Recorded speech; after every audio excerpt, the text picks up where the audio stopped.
Well, clearly General Soleimani was no friend of America. He had had Americans' blood on his hands, and he'd been an advocate for violence around the region led by Iran and Iranian proxies for more than 2 decades. There was a threat. The question that I still need to get answered is, has the administration thought through all the ramifications of their action? I believe this would have been a better outcome, would have been if the administration had briefed congressional leaders beforehand, briefed our allies beforehand. Sometimes, whether it's an ally or whether it's a congressional leader, can ask that question that maybe a very insular group didn't get asked. I'm also concerned that if you look around the region over the last few months, you've seen anti-Iranian protests in Lebanon. You've seen the people of Iran themselves rise up against their repressive regime. You've seen protests in Iraq against Iranian influence.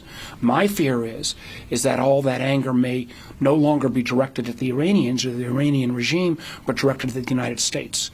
And I know the President and Secretary of State have said they're trying to de-escalate. I think the jury is out on that. I hope they're successful on that. I think they could have brought in more congressional leaders and allies to help make that case ahead of time, and time will tell. But it is clear that we should expect in the region, at the very least, an Iranian reaction, and we may see it as soon as this weekend when some of the funerals of these individuals will start to take place.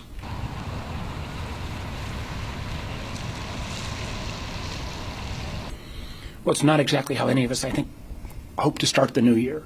But both of these are constitutional responsibilities to take up and reach an independent judgment on impeachment. It's why I hope the majority leader and the minority leader can come up with an appropriate plan where we can get the documents and see some of the key witnesses that could have firsthand knowledge of what took place or not took place, so the president gets a fair trial. We also have a constitutional obligation to help protect the people of the United States, and I think we'll see some rocky days, at least in region, and for American interests being under threat. We don't know for sure what Iran will do. We do know they have their own military capabilities, they have cyber capabilities, and clearly, as we've seen over the last 20 years, their willingness to use proxies in terms of other Shia and other militias. They've been very willing to do that. So I think we're going to be in for some rocky times, and I think it's really important, as much as possible in a time like this, that we remember first and foremost that we're Americans and not Republicans and Democrats. How concerned are you that